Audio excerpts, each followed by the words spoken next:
Okay, we're back into our final third segment of the show, and this segment usually is going to be blocked out for covering things of more, I guess, a philosophical nature, talking about some of the philosophy behind martial arts and training. But also, you'll find this is a good place where we'll fit in interviews as we bring in guests for other shows. But today, we're going to talk about becoming a warrior. And I was saying it was an article, but it's a compilation of different things. It's an anthology. It's an ebook. It's an ebook, yeah.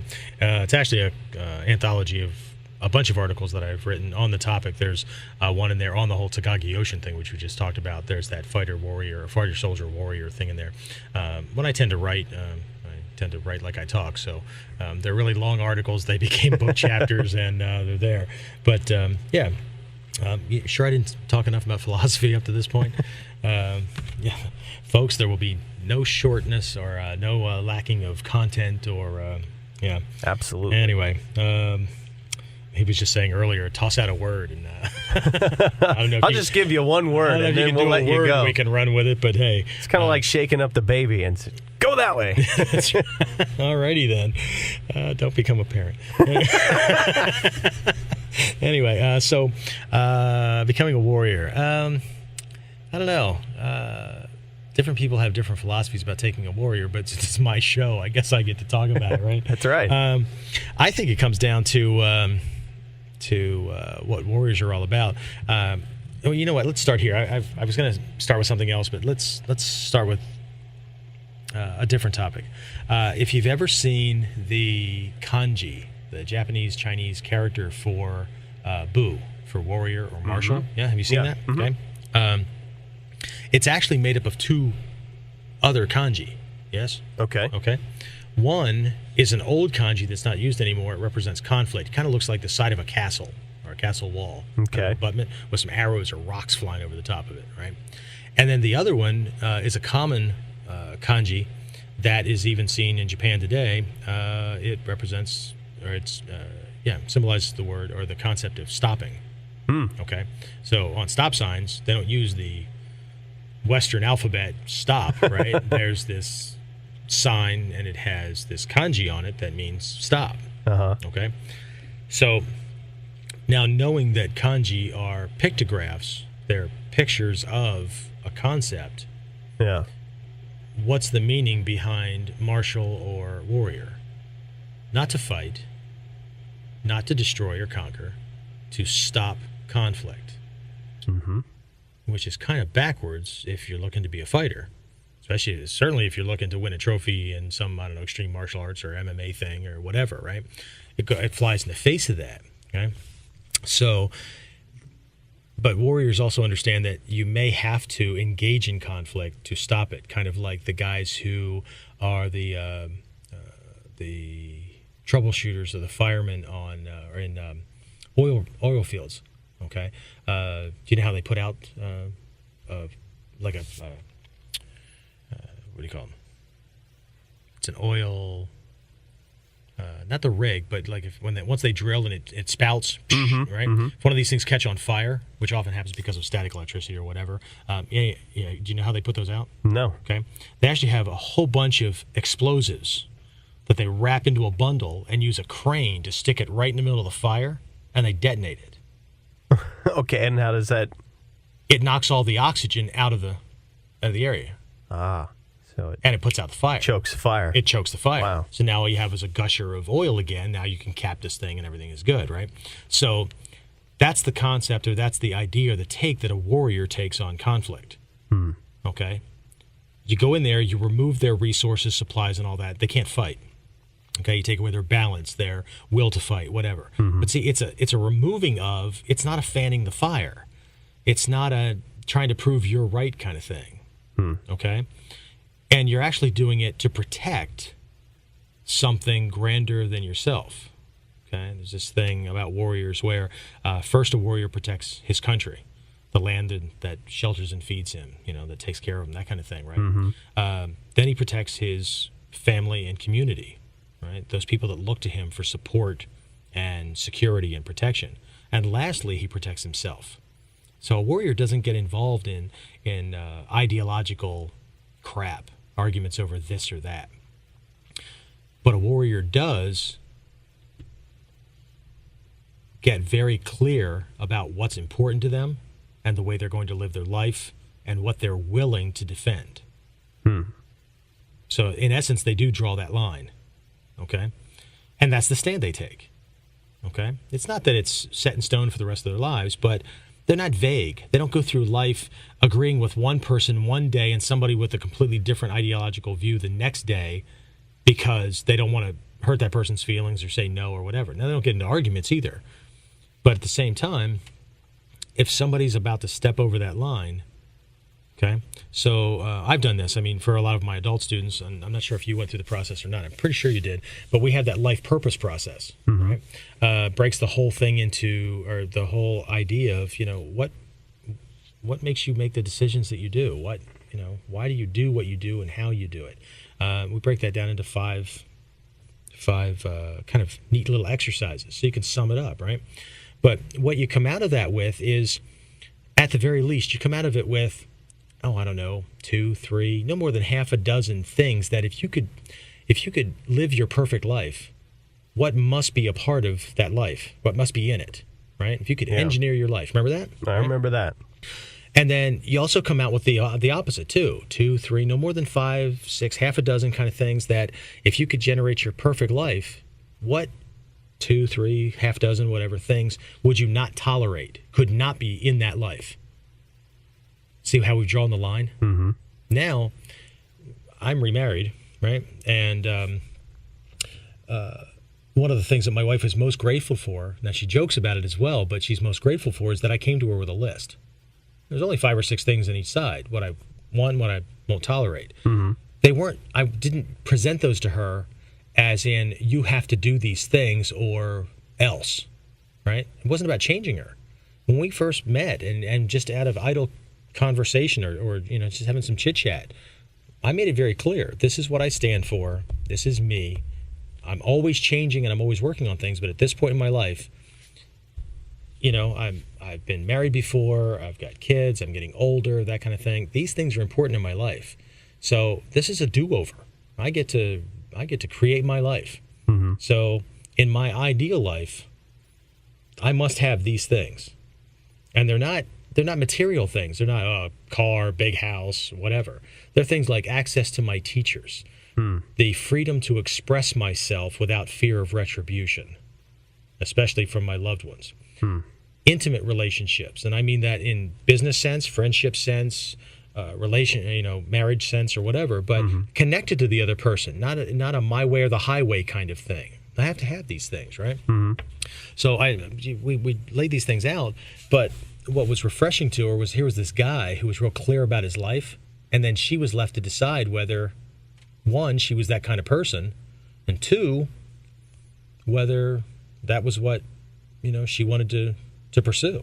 Mm-hmm. It wasn't a bunch of vagueness. It wasn't a bunch of saying one thing, but then as soon as you upset somebody, you dance around with a whole bunch of apologies to make it something that's easily palatable for them. Does that make sense? Yeah. So what's important in the first step in becoming a warrior, to me, is in deciding, 1, why, and 2, you need to have the same thing that every warrior in the history of mankind has had, and that's at least one thing that you are willing to pay the ultimate price protecting. If you're not in it to protect something bigger than you, then you're in it for you. Just admit that. I need that trophy. I need that 15 minutes of fame. I need that big winning check. I'm willing to get my brain busted up, and I'm willing to come out stupid and broken for the rest of my life, but damn, didn't I look good? Okay? Admit that. But as far as warriors go, fighters are looking for fame and glory in one way or the other, okay? Some kind of reward. Soldiers, again, it's their job. And for warriors, they're willing to lay down their life for something bigger than them. Okay? It was true about the samurai. It was true about the ninja. I think the difference between the two is that for samurai, they were born into a family where they were already attached to a lord, and whether that guy became a maniac or not, they were indentured to him. For the ninja, they sold their services to whoever could protect the way of life that they were living, and we were sympathetic to it. But in either case, it's this going beyond self. Absolutely. You know, and it's not that I don't like me and, you know, I'm being totally selfless and altruistic and all that, but if there's any kind of payoff, it's because, well, I mean, you know, we've talked about this before. I still do bodyguard work, but where bodyguards, yes, they catch bullets for, you know, dignitaries and all that kind of stuff, but you know what? They're getting a paycheck. How many bodyguards are out there doing what I and some of my friends do, and when the Dalai Lama or some of these you know, Tibetan teachers or whatever in town, people that need help, and we're not getting a paycheck for it, but I believe that if push comes to shove, the world needs what they're offering or what they symbolize more than me. And I'm willing to stand in front of them. Okay? And that's not to ring my own bell. I'm not trying to impress anybody, but what I am trying to do is impress upon them that I've given this stuff a whole lot more thought than which style I'm going to take, which school was closest to me and therefore less inconvenient for my work schedule, for whatever. I have always had to travel for training. My teachers have never been less than 9 hours driving one way to get to. And now, it's a 13-hour flight. Yeah. After a 4-hour car drive to get to the airport. Right? So, yeah. So, what are you willing to do? And warriors are people of action, and they're willing to make the hard choices. They're willing to do what needs to be done, regardless of whether that's a favorable choice or a popular choice. They do it because it needs to get done. And I'll close out with a quote from Takamatsu Sensei, Hatsumi Sensei's teacher, 33rd Grandmaster of the Togakudo Ryu. He once said, "Who in their right mind would choose to be a warrior?" Seriously. Okay, you're up at crack of dawn, even earlier, in chafing armor, you know, doing sword work or training or whatever. All these other schmucks are cuddled in with their honeys, sleeping, not a care in the world. Who in their right mind would choose to put themselves in front of bladed weapons and death? And who would do that? I mean, who in their right mind would do that? Nobody in their right mind would do that. But you know what? Somebody has to. Or the schmuck cuddled in with his honey might not be around to cuddle with his honey. Yeah. Then I had another teacher who said, you know why all warriors aren't in the same place in the world? Because we take over. And I really do believe that. I believe that some prophecies in the world have come true, which, since we're talking philosophy, the meek have inherited the earth. Hatsumi Sensei has discussed this. I talk to my students about it. We live in a sad time when you cannot teach somebody a lesson who seriously deserves it. This is not about me being a fighter. The world, as we get more politically correct, becomes more poisoned and polluted by people who are disrespectful, undisciplined, and they're nothing but takers and users. Yeah. And well, I mean, you hear stories all the time about the guy who was going to rob a house and fell through the roof and hurt himself by falling on the kitchen butcher block and is suing the family because he broke 3 ribs, and they end up getting sued. And this guy was breaking into their house. Absolutely. And then they can't do anything about it. Absolutely. How dare you have a roof that's not sound enough for a thief to walk across? Right. Absolutely. And it's a sad time. Like I said, you know, we live in a time when people have more of a need to be taken care of, and they have a belief that the world owes them something, when warriors are just the opposite. Warriors want to keep those positive things in the world and are willing to stand in front of danger to keep it happening. You know? Now, if somebody wants to get more in-depth on this whole becoming a warrior, how can they get the ebook? It's on the website. I don't have the website. I don't have the URL memorized at the moment. If you go to the website, you can access any of that stuff in there, and or they can just call the academy. Some people are they're not real big on buying online. So if you want any of this stuff, the DVDs or anything, if you find it online or you've heard it on here, you can call the academy in the U.S. and in Canada. Otherwise, you have to dial the country code, and I don't have all those for you. So look it up from where you are. But you can call us at area code 570-988-2228, and you can place your order online. Just have your Visa or MasterCard ready for you ready for us when you call. And we're more than happy to process your order. And if it's a DVD, we'll ship it right out to you. If it's an ebook, just give us your email address, and we'll send you a link to a secure page that you can download the stuff from. And if you're not into doing that kind of thing either, or you don't have a credit card, you can go to the website and take a look at the address there and send us a check or money order. Now, of course, the check has to clear before we're going to send you stuff. And I'm sorry that I have to do that, but this warrior's been stung one too many times by somebody who just thought they'd get the thing and then cancel the check as soon as the stuff was in the mail. Yeah. Anyway, so we're not doing that. And our return policy is real simple. In today's world, the media can be copied way too easily, and somebody can return it for a refund. Yeah. Unless there's something wrong with the DVD or the file I sent you, I'm sorry. The information is what it is. This is not a buyer beware kind of thing. Everything is loaded with information. But I am not building somebody's internet library or their ebooks or their DVDs or whatever when they can simply copy it and then get a refund, that kind of thing. If there's something wrong with it, we'll replace it with a like title. But unfortunately, I have to do this because, well, I wouldn't have to do it if it hasn't been done. Yes? Yes. All right. So as you could tell, this is going to be a great wealth of knowledge for you. It's very easy to get going on a good topic and get a lot of stuff you might not find anywhere else. Your microphone continues to sink closer and closer to the table. I'm almost on the table here because there's something wrong with this microphone, and it starts up and it ends down, and I'm not going to make any kind of comments about how that might affect something else because, anyway. I had to give you some kind of challenge for the first show here. There we'll you give go. you a moving microphone. Right, see how you do with that. See you in class, buddy. Be sure to check out the next episode. Should be up online very soon. And in the next episode, we're going to be covering bullies by the numbers, just taking a look at bullies in school, what kids can do about it, and also how... And adults, too. Yeah, how parents have to deal, and people think that bullying is just bully. a kid thing. Absolutely. Bullies don't come in any age or size or gender or whatever. We're going to talk about those things. Yeah. Absolutely. And my big question to everybody will be, what kind are you?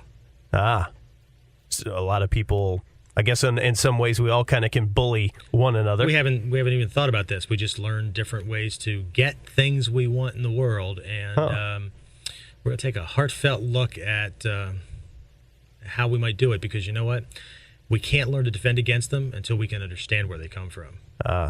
So that's going to be a great topic for our next episode. Also, this kind of ties in with the upcoming Ninja Camp.